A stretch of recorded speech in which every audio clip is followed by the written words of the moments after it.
Hello,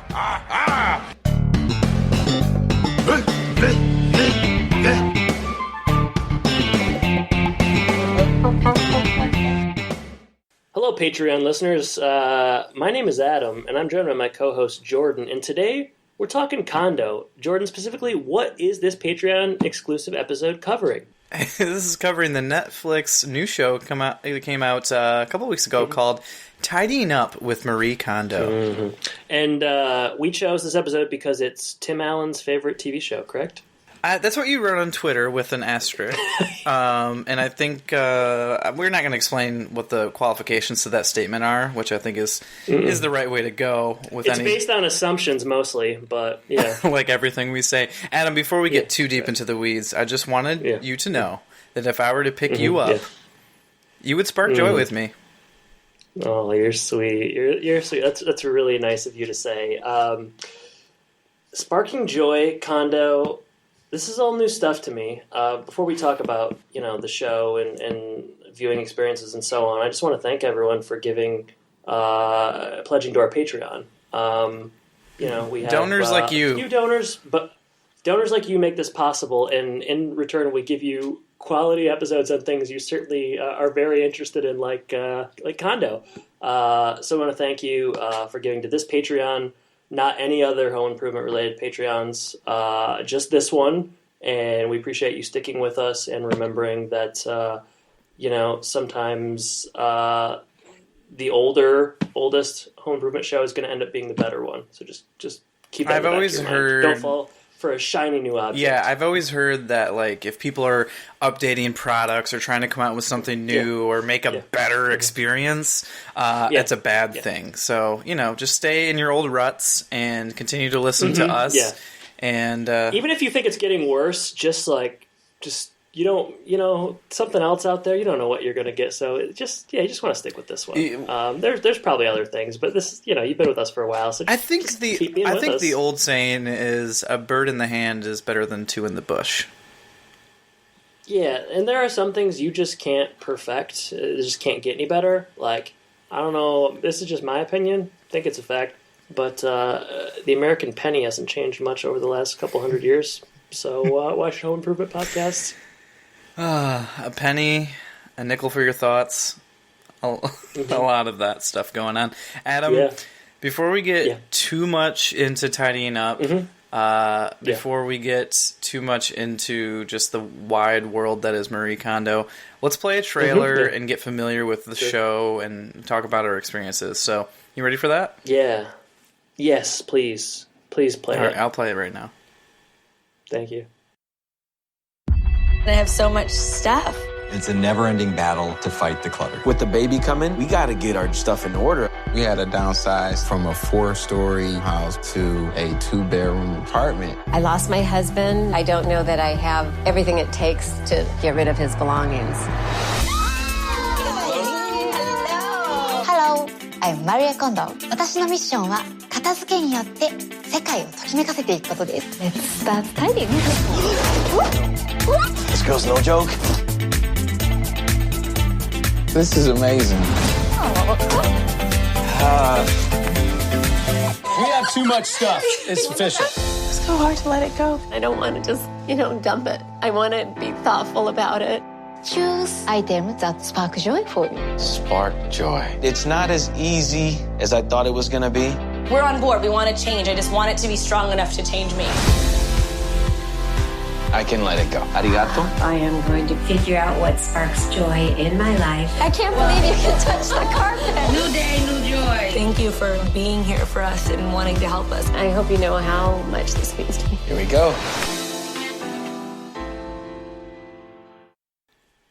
Wow, Adam, that is a joy-filled trailer. Lots of Kondo, lots of happiness. Looks like a lot of clothes and confusion and hoarding. I hope everyone comes out at the other side okay. Clothes and confusion. That's my new band name. That is a band name. That's the sequel to Fear and Loathing in Las Vegas. Jordan, yeah, it's a heck of a trailer. And I'm fired up to talk about this. This is very on brand for us, and it's a logical thing for a home improvement podcast to cover. I think you were wondering, why we are covering this, and I thought January, it's a time for resolutions, time for turning over a new leaf, maybe decluttering, cleaning up the house. So we naturally gravitated towards this, and I think we made the right choice. We spent 47 minutes watching it separately at different times. I'll tell you what, in terms of things we watch for Patreon, this has got to be near the top for me. Hey, don't spoil your thoughts. Sorry. I maybe I liked it, maybe I didn't. But maybe I'm watching another one after we stop recording tonight. Maybe you're going to binge the rest of the 7 episodes. Adam, I want to really hear a little bit about your watching experience. I also want to know your background with Marie Kondo before we get started, and then we can kind of move into the episode. So tell me, set the scene for me. Paint a picture, turn the lights down low. Yeah. Lights are low. We, after months of deliberating, years maybe, we've got a TV in the bedroom. And I feel like I sound like Tim Allen when I say this, like, oh man, my girl wouldn't let me get a TV in the bedroom. Oh, women. Was Kirsten really against this idea until you won her over?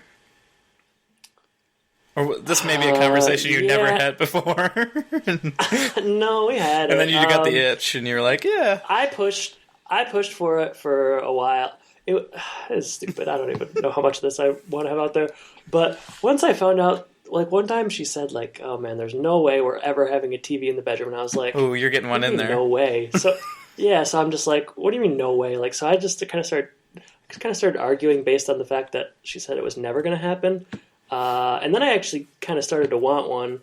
But we moved to this new place. Before you keep going, that is kind of your stance on everything. Like, I feel like if everyone likes something, you instantly want to push back against it. That's just kind of your nature right now. That's not a fair analog. This is a different thing. All right, go ahead. Sorry. Also, I'm sorry. I like real movies and not comic book stuff. My bad. Sorry.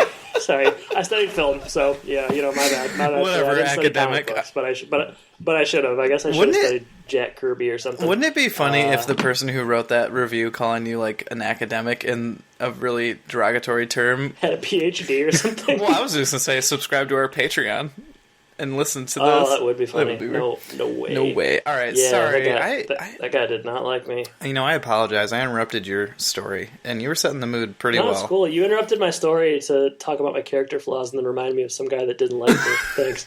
I got to bring you down a peg. You're getting too high and mighty. I appreciate it. Yeah, seriously. Long story short, we got a TV in the bedroom. A little 19-incher my dad gifted me that was in his closet. Best TVs are from your dad's closet. Don't forget that. That's like a slogan from Goodwill or something. Yeah. Best TVs are in your dad's closet. Definitely. Trademark that. Home Podcast Inc. So we took the old Fire Stick out of the Big Daddy TV, plugged her into this one. And, we're thinking, like, let's watch TV in bed. This is going to be great. I'm so excited. You woke up in the morning to do this, right? You were kind of setting your day up. Yeah, bright and bushy-tailed. Brewed a pot of coffee, said, what do you want to watch? And we're both thinking, I don't know. I don't want to watch Light bulb. Too violent. Light bulb, boom. Got to watch Kondo for the podcast. Jordan's making me. Kirsten says, Kondo? I love Kondo. I read her book. I live my life based on what she says. She didn't say that, but she's a true She's hero a Kondo head. So I said, sweet. Grab some coffee, my home improvement coaster, Al Borland one specifically, laying in bed watching Kondo. Life was grand. It could have been, I probably could have watched like a crappy Rob Zombie movie or something. It would have been like pretty psyched about it because I was drinking coffee in bed watching TV, which I haven't done since I was, like 20 probably. So, great viewing experience. Not going to tip my hat and say whether I liked it or I didn't. Spoiler, I did. Man, life is good. I don't know much about Kondo, though. That's what you're asking. Yeah, so it sounds... I couldn't even say the name before the other day. Sounds like you didn't... So you didn't have much experience. I had a different experience than you. I'm not going to say anything about your comments about my minimalism lifestyle or... any conversation? I've been to your place. You're not a minimalist. I don't know why I was at your place like a year ago. It's not minimal. How would you define minimalism? Sparse. No, I think the people... What do you mean, no? Yeah! That's what it means! No, I think in art that's what it means. I think the people who actually advocate for that type of lifestyle is, like, you pick the things that are important to you and you intentionally I saw a shit ton of stuff around your apartment that was not important to you. Well, keep in mind, this isn't an apartment or my place at all. So. Yeah, man, that's what I'm saying. So I don't have a lot of control about what goes on besides my closet. That's basically my only domain that I have. Well, I went through your closet and I saw some things that there's just no way you love. Bunch of Davis and middle school basketball shirts. I mean, you can get rid of them. Oh, jeez.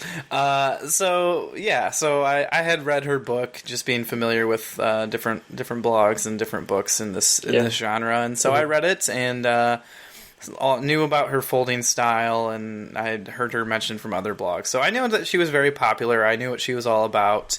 And I was interested to see how this would translate onto the small screen, and that's what we're going to talk about. So this Marie Kondo, Tidying Up with Marie Kondo, landed on Netflix January 1st, 2019. The world changed that day. And didn't she break the internet that day? She broke the world, not just the internet. Intranet, outranet, every net, you know?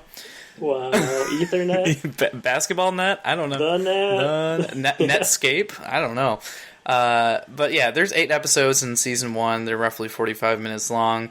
Obviously, the short synopsis is author Marie Kondo offers tips on the art of keeping your home and workspace tidy and organized. So, you know what you're getting into here, and obviously with that trailer, it's pretty straightforward, you know, in the same vein of Hoarders and other lifestyle shows where they help you tidy up. But what you... it has a very similar... the structure very much reminded me of Queer Eye, also on Netflix. Okay. I don't know if you've I've never seen any of that. Very similar, yeah. Okay. So Marie Kondo, do you want to buy... It's great. You should watch it. It's great. Okay. It's really good. I've heard from several people that they like that show, so... all right, so you want... It'd be funny if you heard from someone that they didn't. I wouldn't dig deeper if they say they don't like it. Do you want a Marie Kondo bio or kind of rundown? You want a rundown before we get through this episode? Yeah. All right, so brief. You want to know why she does what she does. So she's a Japanese organizing consultant and author, born in 1984. So same age as one of my brothers. Coincidence? Wow, that's cool. So cool. Married with 2 children. She's got 4 books, obviously the most popular being The Life-Changing Magic of Tidying Up, The Japanese Art of Decluttering and Organizing. Back in 2011, that was out, so almost 8 years now. Listed, this is kind of crazy, 2015, listed as one of Time's 100 most influential people. Isn't that awesome. Crazy? Yeah. Known for her KonMari method, which we'll probably talk about, you know, gathering everything together in one location, sorting, sparking joy we talked about. She yearned, when she was younger, for cleaning roles in school. You know, all the people want to like go outside and do recess. She's like, I want to organize these bookshelves. And I was the same way. Yeah, you were always trying to. You came over to my house. I love cleaning up. Yeah, remember? I remember when you had to clean up. I love it. Adam, we've talked about this, but will you describe how you used to clean up? I've talked about it. Yes, we used to play a lot of games, and I'm kind of, and I was actually just in a position where this came to face the other day at work.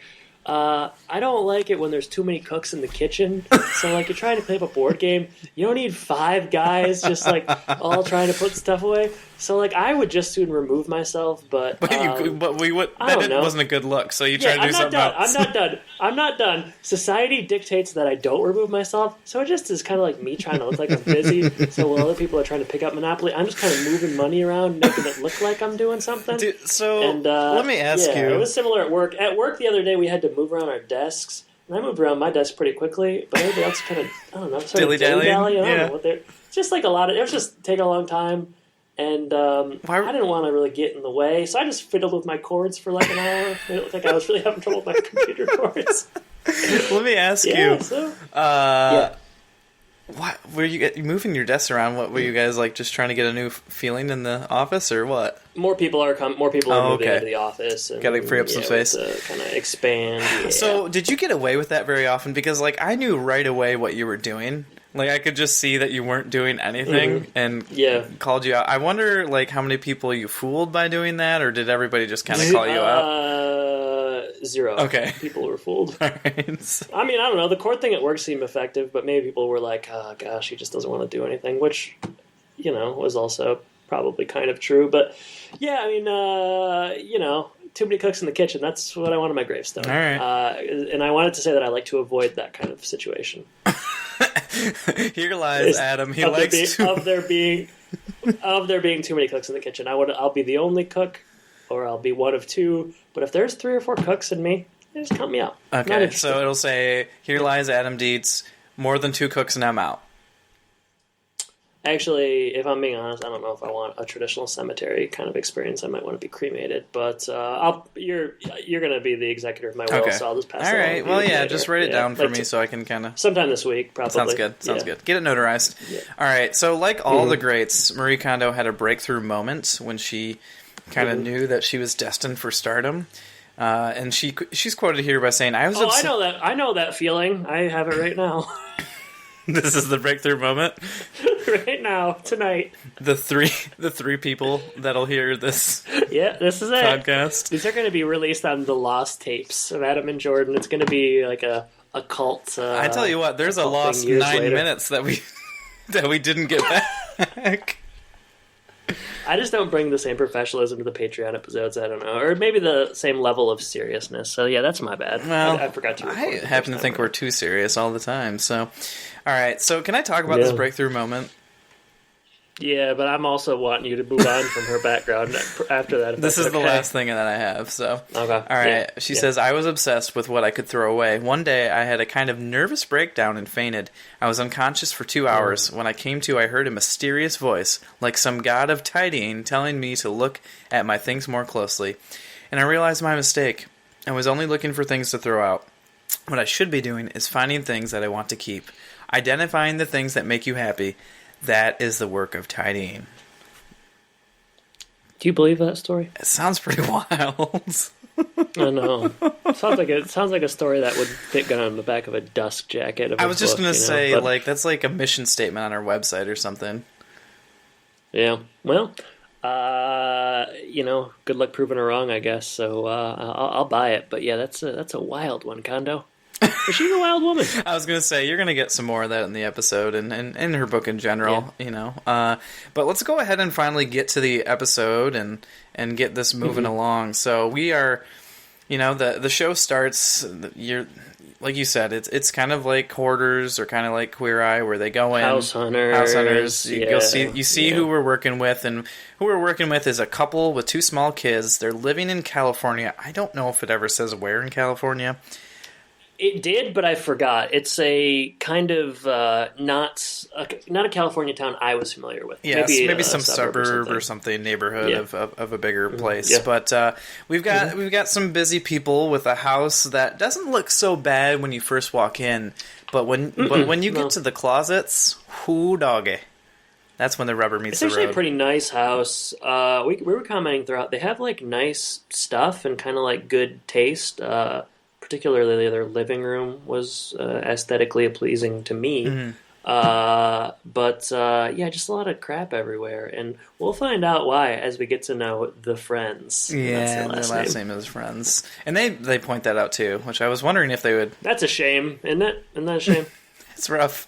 That's rough. Yeah, so he works. I don't know what he does, but he works, and she stays home with the 2 kids. Jordan. He's an importer exporter. He manages chips. No, he manages a sales team. Okay, great. He sometimes works up to 50, 60 hours a week. Busy guy. Stressed. Busy guy. He's stressed. Mom's at home with 2 kids who are pretty young, running around, causing a ruckus, so she's stressed. They're stressed so much. She also teaches a class like once a week or something, too. What did she do? She teaches a class like once a week. I don't know what she did before. But I didn't know if they said what she teaches. Yeah. But I guess not. It was I don't know. Not anything that I was familiar with. Right. / I remember. I'm sure I was familiar with it. I just don't remember. So the subject was so foreign to me. I can't even fathom. Yeah, I'm gonna really lean on you because I watched this probably like, I don't know, 10 days ago, and you watched it this morning. So sure. Yeah. Kind of an inverted definitely. role there. But, they do have a helper that comes and helps them with laundry once a week or so, I believe. Yeah, the wife... Oh, do we remember their names? Because I don't know if the wife and the husband is going to be that sustainable. You got that in your notes anywhere? I'm going to find out. Yeah. 'Cause I'm not real comfortable with that. The wife... Then the wife walks in and she's like, "Meh." No. All right. We'll get it. Rachel and Kevin. Okay, Rachel and Kevin. So Rachel has a real, and she's stretched thin. She's got these 2 young kids, and she's home all day. Kevin is working 50, 60 hours a week. They've been married for 5 years, I believe, but the stress at home is starting to really impact just their happiness and kind of, I would say, just their overall life. Seems like a breaking point is being reached now.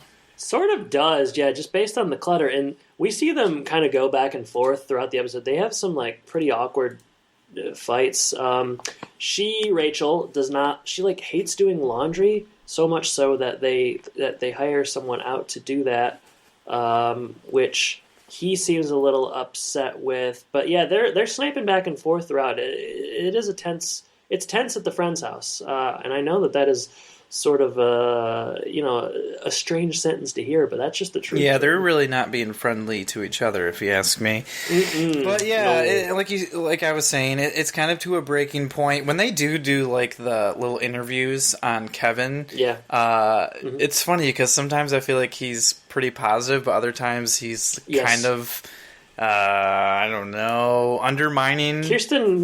Kirsten thinks that he's having an affair. Oh, okay. So, yeah, she was fairly certain. So that's the 50, 60 hours, maybe 5 to 10 of them are not. Yeah, that's kind of what we were thinking. No, he's yeah, I know what you're saying. They seem hopeful, but also at certain points they're like, this could be it for us. There's this underlying, are we going to get a divorce? It's hard to know. A little strange. Yeah, and it's hard to know. I mean, on a lot of these shows, at least, there's fabricated drama. Yeah. And I don't know, a sample size of one, it's hard to really tell. But it seems like there are definitely some severe issues not related to clutter that need to be dealt with here. But the symptom of clutter is definitely bringing out the stress in a different way. So, as you said, their house is a giant mess, and in walks Marie Kondo, and she is the antithesis of the stress. She's positive,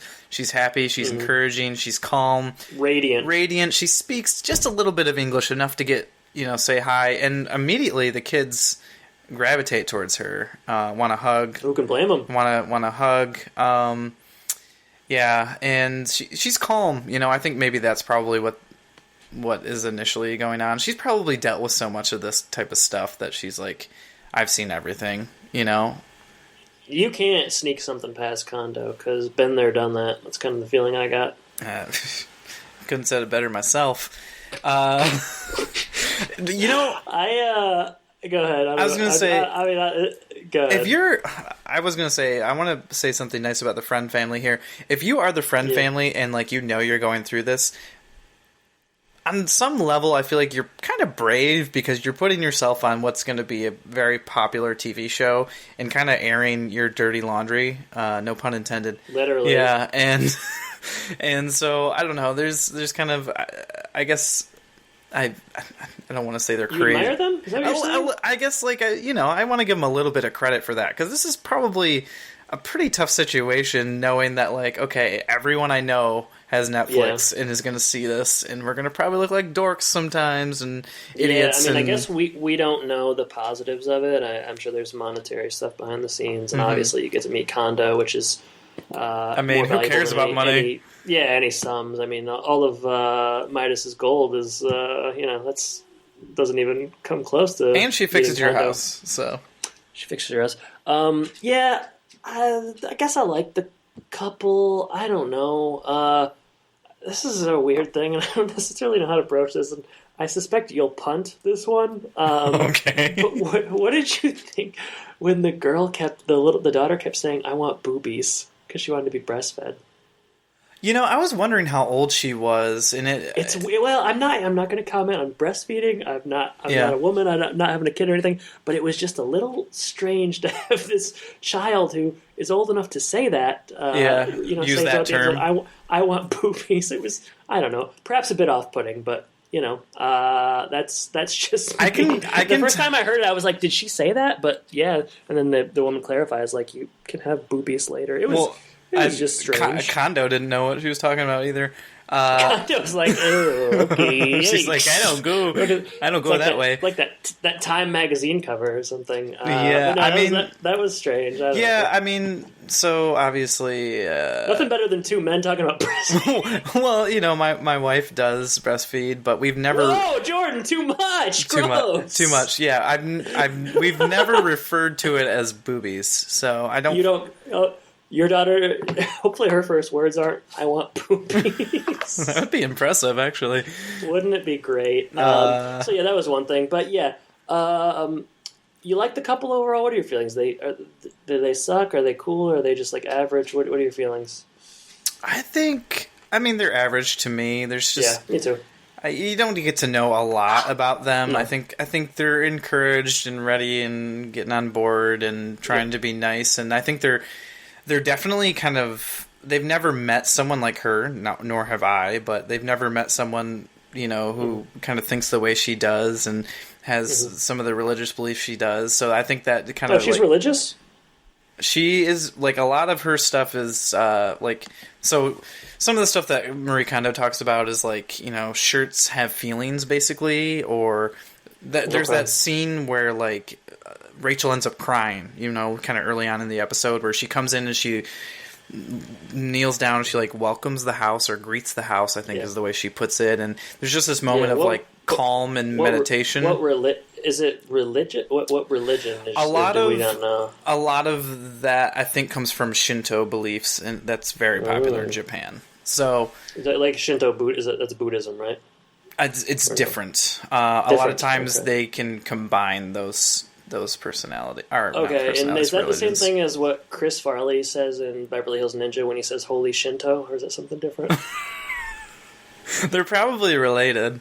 Okay, probably, yeah. Because I know Beverly Hills Ninja is like based on a lot of true stuff, so I just wanted to clarify. Well, I did not know the religious side of it, but yeah, Kondo comes in and you kind of get like it's like the whole like they're walking her through their house, or we're going room by room, and she's seeing the chaos and. Her reactions are none. Like as you said, she's seen it all. Yeah, she's pretty. Yeah, she's pretty good. Like, it's not the house is not like. I suspect if you watch more of this show, the houses will be worse. Like the kitchen is like kind of crazy. It's also like a galley kitchen, which is just like tough. It's tough. Yeah. It's a tough one. Anyways, I don't know if the house was like terrible or anything.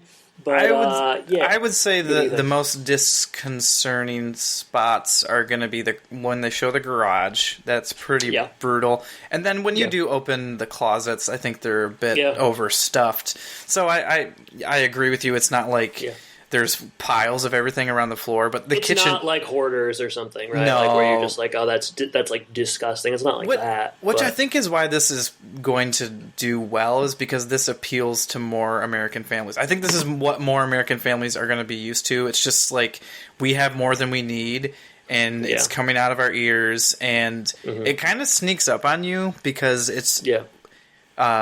everything is so cheap, and it's really easy to get free stuff or cheap clothes or whatever, gifts, stuff, etc. So I think in that way, that is something that's going to be going because when you watch Hoarders, I feel like everyone can just be like, "Oh, that person's crazy," Unless, I've never actually watched Hoarders. So I haven't really either, but my perception of it. But I think you get the idea from like a commercial, Definitely. When you said that you think Kondo is like going to be popular in the like on Netflix and stuff, do you mean like popular like being on Home Podcast's Patreon? Because that's kind of the peak, right? I think we could say she's made it. That's true. I think she has nowhere to go but down now that you say it. Like you have the scales of justice, and on one hand you have like Time Magazine 100 most interesting people, and you have like Home and Podcast Patreon. That's pretty much level, I would say. Yeah, if anything, Time's not. And that's justice. Those are the skills of justice, not any other skills. If there's anything that balances justice, it's Home and Podcast. So, yeah. So like, and it's like, yeah, this is not particularly like easy to summarize from here on out, but like, you know, the family has some trouble. I don't know. I'm not entirely sure that Rachel gets it all. At times, like, they have this fight midway through where like he's saying like, let's get rid of these hangers, and she's like, no, just put them in the garage. And he's like, no, we don't need them. He's like, we don't need them. We're not using them. And she's like, okay, but if we put them, like, her argument is just like weird. Like, she's like, we might need them later, and like they're going to make you happy if you need them later, and we have them. And it's no, like, well, I think she's not like. She says something like, "Is this something that is really making you mad or something?" Or yeah, and he's like, well, I mean, like, I don't know. Yeah, it's like, it's not like mad or not mad. It's just like you're either like kind of adhering to it or you're not. Yeah, you know? I definitely. So that's earlier on in the episode, which I think you. That was like right after she left the first time, and it's like, I don't know. After hearing like all of what she just said, like, you're trying to hang on to hangers you don't need. Right. I don't yeah, know. I definitely agree. Yeah, she kind of struggles with parts of it, but she is on board with the main thing that Marie's you know, getting her husband, or Rachel and Kevin, to kind of split up parts of the house. So Kevin gets the garage. They both get their own closets that they're dealing with. Friggin' gender norms. She gets the kitchen, he gets the garage. It's 2018. Can we reverse those, please? Yeah, I mean, in Japan, I don't think you would. It's a little bit more normal, gender norming there. But, so she's... You know, Rachel right away, like, she gets the idea of Marie Kondo's organization is there's like 5 areas, and you bring everything you own, put it in one space, and that way you see everything that you own, and you're kind of overwhelmed by it, and then you pick everything up and you deal with it individually, and you make that decision there, and you either decide to keep it, discard it, donate it, and you know, her thing is, when you get it, does it bring this emotion in you that sparks you joy, which I don't know that you can use for everything, but I think she is really pushing that for like clothes and personal items. You know, maybe not so much for like a spoon. I don't think you're going to hold a spoon and be like, ooh, this sparks joy in me. If you really like ice cream or something. Okay. But yeah, so Rachel does jump in, and she's instantly, you see a mountain of clothes, and she's obviously sees, hey, there's some stuff we can get rid of here, and then she does the folding thing right away. So they do, you know, I don't know how long this episode took to film, you know, necessarily. Well, you see later, like, the final time she comes back, it's been like 28 to 30 days. So like they had like a month to kind of that makes sense. Like weed out, which is like more realistic than like the 3-day turnaround you usually get on these shows. Rachel gets rid of a lot of clothes. The clothing stuff is good. The folding of the clothes, that is, I don't have as much stuff as I used to. I think I probably still have more stuff than a lot of people, but I do get rid of stuff fairly often. But like the folding of the clothes thing, that's one thing that I probably will take away from this and try to do, because I'm just not very disciplined with folding my clothes and putting them inside of my dresser, and I like the way that looks. So I'm gonna try to do it. You know, I'm just gonna try to do it. I have done that a little bit.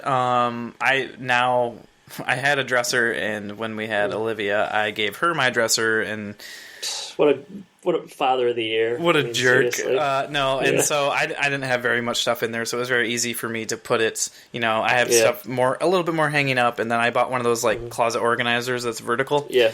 And that was all I had in there.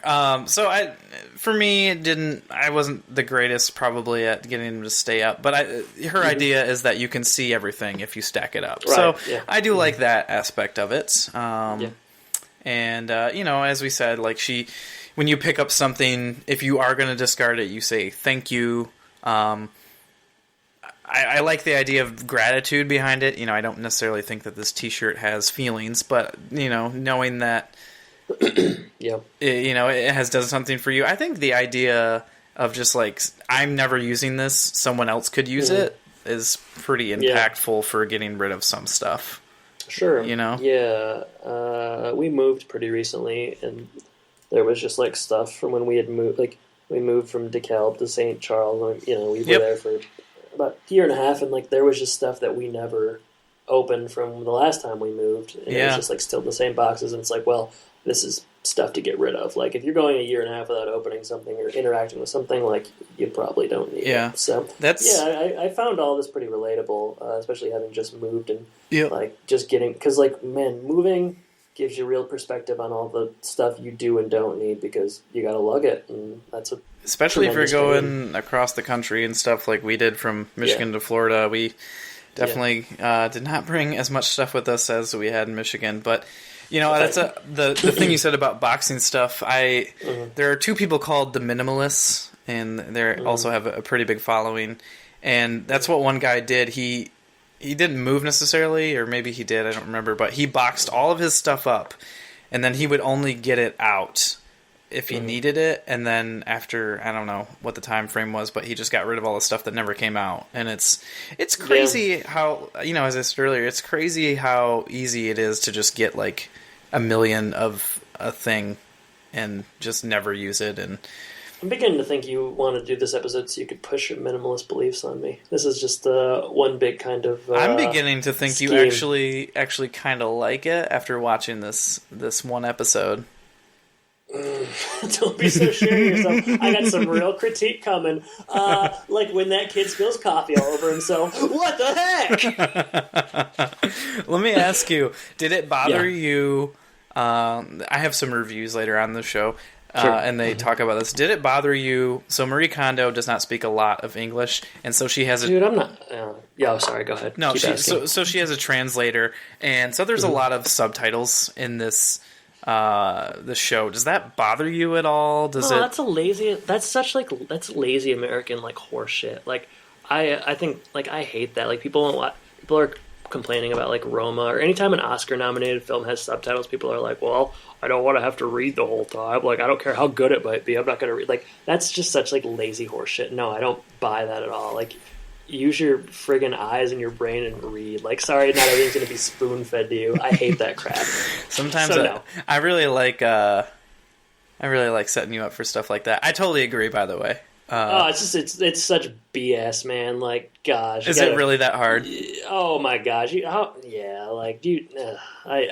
can't relate to people like that. But I don't... they walk among us. Yeah, I don't know. Maybe I've never seen anything where they really impede what's going on, but is it better to have like those old Godzilla movies dubbed over? I know. Yeah, you want some like jeez. I mean, like you don't even.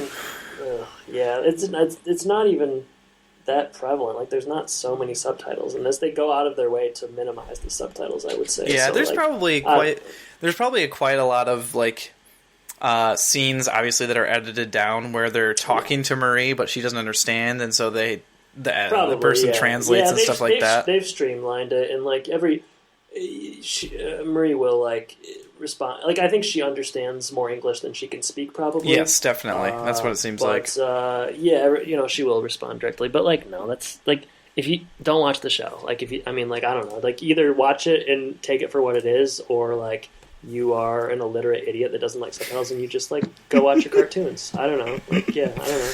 Go eat paint chips or something. Do whatever you want to do, but leave the rest of us for the good stuff like Kondo. All right, let's get on to some of your critiques that you said you have. Yeah, I mean, like I don't know. We should walk it through. Couple seems happy at the end. Things are more in perspective. I don't know if they're gonna. I hope they stay together. Girl's got kind of a bad tattoo on her arm. That's a critique of mine. That tattoo that she got on her arm was a mistake. The dude is a little bit pompous, but they find a wedding DVD near the end of the episode, and like they're like, "Oh wow, we were sure in love when we got married 4 years ago." Things seem like they're going to be okay. So, my critiques. I don't know. What are your critiques? It felt a little too long. Maybe. Okay. Yeah. I don't. Maybe cut it down a few. I don't know. Maybe it's because I found this couple kind of boring. Yeah. I don't think it's too long. necessarily, because I just don't like, I guess I actually sort of felt like, it's not so much that it wasn't long enough, but I felt like I didn't get enough of like their action. Like we see that there's a mess, and then like we see them making some piles or whatever, and then like all of a sudden everything's okay. So like I wanted more. I want to see him doing, like, we don't really see him in that garage at all. Making decisions. Yeah, maybe it's just like not an especially like cinematic act, like standing in a garage and like deciding like what is valuable versus what isn't. But like that's kind of the show. So I don't know. Like to me, it was kind of like we got all this like. She came a couple times and like we're like 38 minutes into the episode and all of a sudden it's like snap your fingers, it's been 30 days and like things are better, but like we don't really see it. Like we see the organization at the end and like that's satisfying, but I wanted to see some of the struggle before that, I guess. And I don't want the episode to be an hour long necessarily, but like maybe I don't know what you do. Maybe you montages. I mean, I love a montage, but something that shows me the progress. I think something that's going to be different too in the other episodes is there's some more emotional moments. I mean, there's one emotional moment I think in this episode, like the part where Rachel cries after the greeting part and the calm moment where everybody just kind of takes a breath. And I mean, in general, I think that's kind of a pretty good. I don't know, snapshot of America where everyone's so busy that they don't feel like they can take a breath. But I think in some of the trailer you see some couples where the scenarios are like, I'm a widower, and they have to really deal with the emotional attachment. We didn't see barely any emotional attachment, which, as you can imagine, is the hardest part. You know, most of their stuff was like, I just have too much clothes, or here's a bunch of crap in the garage that we don't use anymore. Well, they fight a little bit back and forth. That's like, true. He's like pissed at her, and she, like, I don't know, they're not really on the same page for the first little bit, and at the end all of a sudden they are, which sort of feels a little unearned, but I don't know, this isn't like a movie, so like I guess you can't like script it to do exactly what you want it to do. But yeah, and, the emotional stakes weren't there necessarily. And maybe they had those conversations, you know, like you said, it's the idea is this is a month. You got a month to do the Kondo method, which, you know, if you're working and you have jobs and you're busy with life and you got all this stuff, a month seems reasonable. But, you know, these are probably conversations that happened off camera. And, you know, if you have them on camera, we could probably tell they're pretty scripted, which would probably make it a worse show. Sure. Yeah. So. Yeah. I mean, the couple, I guess. I don't know. The couple is fine. I think they're friendly. They're friends. They're friendly. They have cute kids. Girl wants boobies. You know, the kid loves coffee. He's spilling his coffee everywhere. Man, I gotta say, I hope that coffee's decaf. I don't know.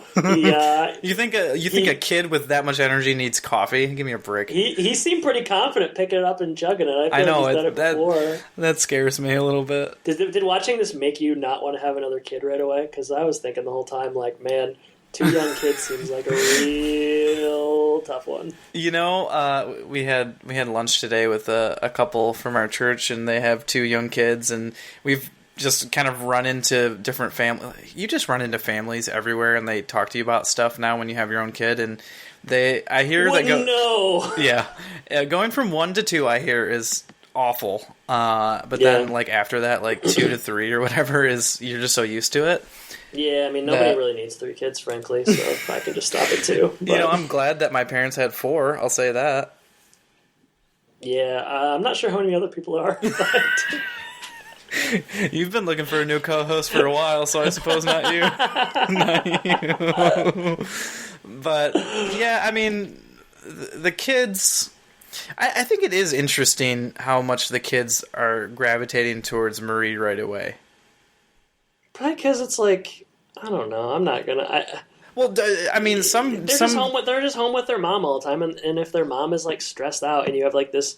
beacon of light come into your home that is like smiley and happy and like a halo's around her head and she's radiating.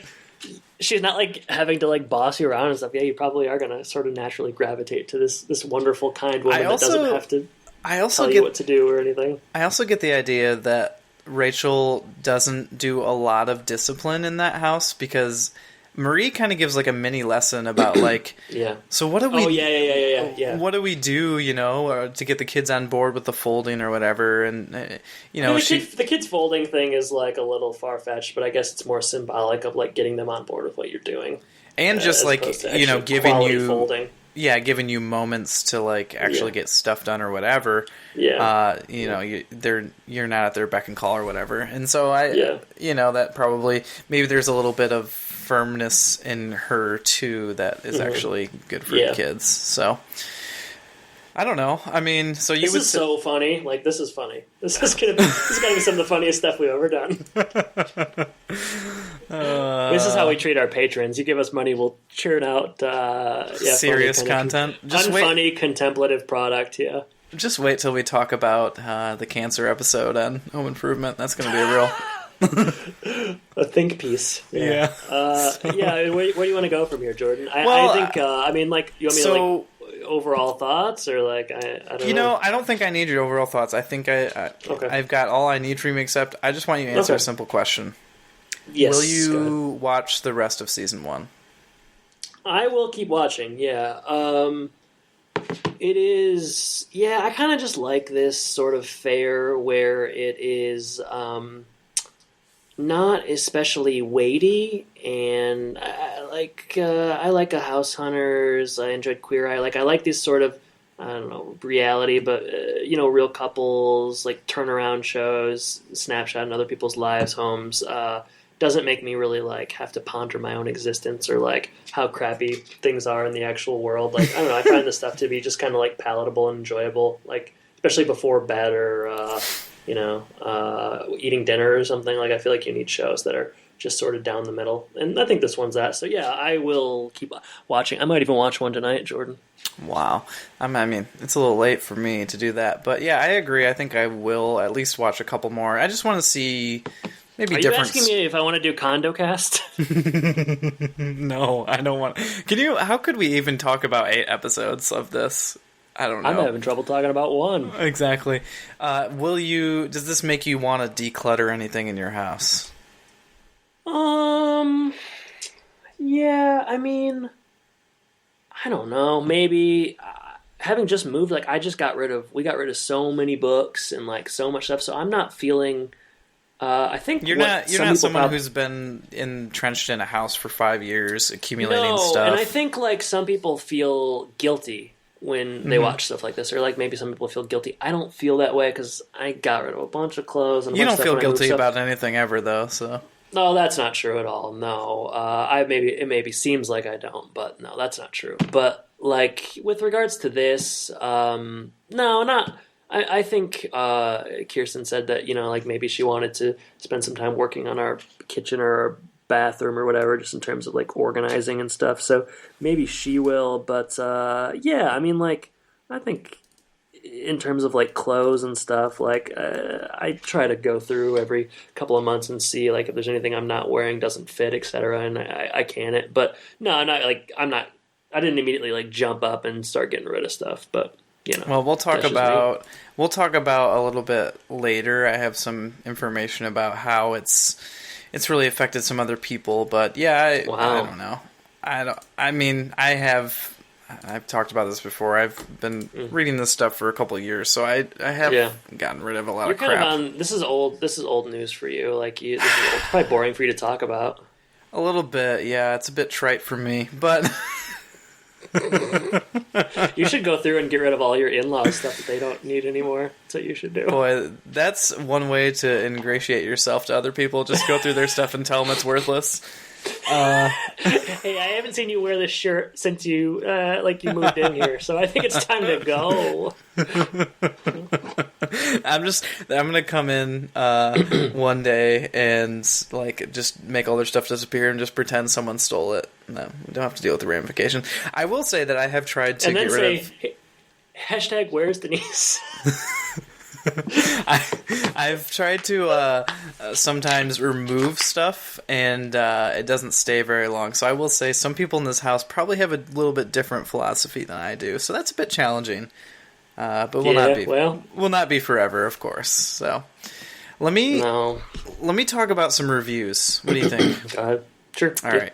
So I've got some IMDb reviews here, getting some feedback on the show. We've got, let's see, the overall tenor of people's reaction. Did Roger Ebert watch this or no? I don't think he made it to this one. Shoot. All right, we got a 6.7 out of 10, which is... That's low. A bit of a surprise. For IMDb? A bit of a surprise to me. I've got one really bad review written by a fan, or not a fan. Okay. And then one really... Is it like race? There's no like... It's not a racist, is it? I hope not. I haven't read it yet. So let me just start. Okay, great. All right, 1 out of 10. Here we go. Okay. Not a fan so far. I watched the second episode where a couple of empty nesters clean their home. Spoiler alert. Jeez. Basically, Marie Kondo comes to the house. The couple gives her a tour of the home. Then they're left on their own to clean up the house over the next month. There's not much practical advice from Marie Kondo, and only very limited interaction between her and the homeowners. Not much here that would make me want to tune in again. Oof. Yeah, I don't know. It's kind of hard. It's kind of hard to argue with that, I guess. Doesn't sound that good based on what she describes, but I'll let you know. I'll probably watch it tonight. Yeah, it's funny that some people are rating horrible, awful show. What did I just watch? All right, so I've got. But here's my question: aren't these people watching the trailer? Don't you kind of know what you're getting based on just the automatic preview that you get? I don't understand how anyone could be caught off guard by this. You're either in or I don't know. It's also called tidying up, so it's not I know, that's what did you think you were gonna... people never cease to amaze me, Jordan. That's true. How about I read this one? This might put you in a little bit of a happier mood. Enjoyable show with a lot to give. 8 out of 10. This show is a joy to watch, especially contrasted against most reality TV. Marie seems genuinely interested and invested in each participant's success. Participants are also relatable, not just extreme or unusual cases. We talked a little bit about that. It's a solid entry into a quickly growing, pleasant, heartwarming reality TV subgenre. So, sounds like Katie or Caitlin Thorne, looks like 3. Katie Thorne? Katie Johns? How did you go from that to that? I don't know. So, Jordan, you're saying some people like it, some people don't. Well, that about makes sense to me. It does make sense to me. Now, I wanted to follow up on something I mentioned earlier. We talked a little bit about, your reaction if you were going to go clean because of it. There was a story on CNN that has talked about that this show has been a boon to thrift stores and kind of secondhand shops. That's interesting. I pulled one quote here. It says, "There's anecdotal evidence of spikes in donations, including pictures of long lines of would-be donors, but the Washington Post reports that D.C. area Goodwill locations said donations in the first week of January are up 66% over the last year, while one in Gaithersburg, Maryland, reported a 372% jump." That's crazy. Yeah, and the thing with Netflix is you never know how many people are watching things because they don't release data, which is weird. Big cable companies have to, but they don't because whatever. So I don't know. A billion people could watch this, or we just have no way of knowing. So I mean, I guess that makes sense. I think anything that is promoted on Netflix is getting a lot of eyes on it. Yep. On the the trending or recommended or whatever. So I guess I buy that. That is interesting. I'll have to keep my eyes peeled at the Milwaukee Goodwills and see if I'm noticing a boon. It was. The angle to the story, it was it's a good time to be a hoarder because look at all this stuff at the thrift store. It's great. It's written by an anti-minimalist. If you like crap, now's the time for you. Yeah, so I mean, it makes sense. At least people see this and realize, wow, I have a lot more than I need. Which I mean, we live in a country that is. You are really coming down hard on America. I'm not. I hope you keep saying we live in a country where blank happens. I hope that you're not alienating our audience. I was actually going to just say we live in a country where we are very fortunate to be able to afford a lot of things. How dare you? I can't believe you'd say that. Yeah, you're right, Jordan. So it makes sense that a show like this would have that type of reaction where in another country, also, they'd be like, duh, People are guilty about people feel guilty about having stuff and money and so on, and especially around the new year. It's like, oh, new year, new me, I'm going to give more. And that's what Kondo is all about, is living your best life and giving. And Jordan, that's what we're here to do every week with Home and Podcast. I think that's what we just did. Yeah, and we do it every week, though, with Home and Podcast as well. Except for Thanks for the Memories. That was not giving anything. I'll tell you what that was giving. That was taking from people. Yeah, we took your precious time. Yeah, that was taking time and giving nothing in return. So I guess we should start KondoCast then, since this is such a popular show. That or CryptoCast. Either one would be fine. If we could somehow combine the two, that'd be cool. I mean, seems like Crypto Kondo goes right in hand. I wonder if there's a... I'd love to see Kondo go to Tim Allen's house. That'd be sweet. And she'd be like, "Do you need all these hammers?" And he'd be like, "Yeah, I'm sure." "Do you need the Tool Time set built in your backyard? Is that giving you joy?"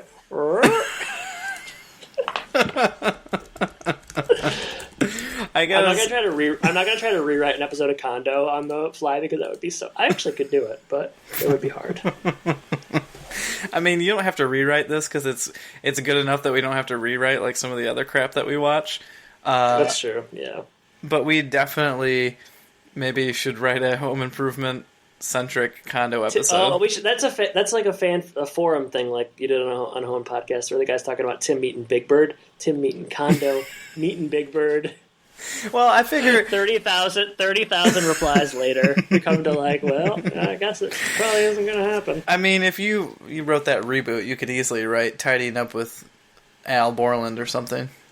Jordan, I could do it so easily, but it's hard for me to want to give a lot more of my time to home improvement. We're trying to... I think you understand where I'm coming from. Oh, I've brought it to your attention recently. This show will never end. Also, Carmen Finestra just skewered my pilot. Well, I think he's just, he's too attached to his own ideas. You think he's jealous? He's got sour grapes. Sour grapes. Yeah, that's what I was thinking too. Well, I'm glad we're on the same page. It was nice of him to look at. He gave a lot of feedback. Just it was mostly negative, but I guess that's just how it's going to be when someone is rewriting an idea that you had that made you a lot of money, and you're probably kind of partial to. I mean, that's the problem. I mean, we get people all the time writing to us about how we should do home and podcast shows, and we're like, this show has made us... People do have a lot of feedback on it, surprisingly. And we're like, we're not really interested in implementing your ideas, because this show is making us a lot of money. Yeah, it's true. Everybody's always like, you should do more of this, and it's like, hey, you know what? Maybe. That's what I always think. Maybe I will. I just don't want to milk the cash cow dry, I know. There's so many home improvement podcasts and so many Patreons that, you got to really stand out in this dog eat dog Patreon podcast world, and Kondo is kind of how we're doing that. Mm-hmm. So, I wonder what we might cover next month. Should we do the Tim Allen Netflix deal? I mean, at some point, we're going to give... Our donors who have reached the threshold the opportunity to pick an episode, but Adam is reluctant to give up some of his power. Well, I mean, I don't know if that's true necessarily. I just don't know that they'll give us much in return. So I think better to make the choices than to kind of wait on somebody else. But I'm open to anything. But Men Are Pigs is available on Netflix, and it's a 29-minute Tim Allen special, so something to keep in mind. We will most certainly cover that either in February or March, if we're still doing the show. So, my birthday is in March, so I'm going to need the month off. Don't mind. Well, we should say thank you to all of our patrons who donate to the show. These episodes are for you. We hope to hear some feedback. Hopefully you enjoyed the show. If you didn't, we'd like to hear what we should cover instead. Yeah, well, we'll know if you stop giving money. We'll just assume you didn't like it, and that's how we'll tell. We do appreciate everything you do, and we hope that this podcast brought joy to your day or your life. Jordan, anything else before we sign off here? Now let's get out of here. All right, listeners, thank you for listening. Jordan, thank you for joining me. Take care, everybody. Take care.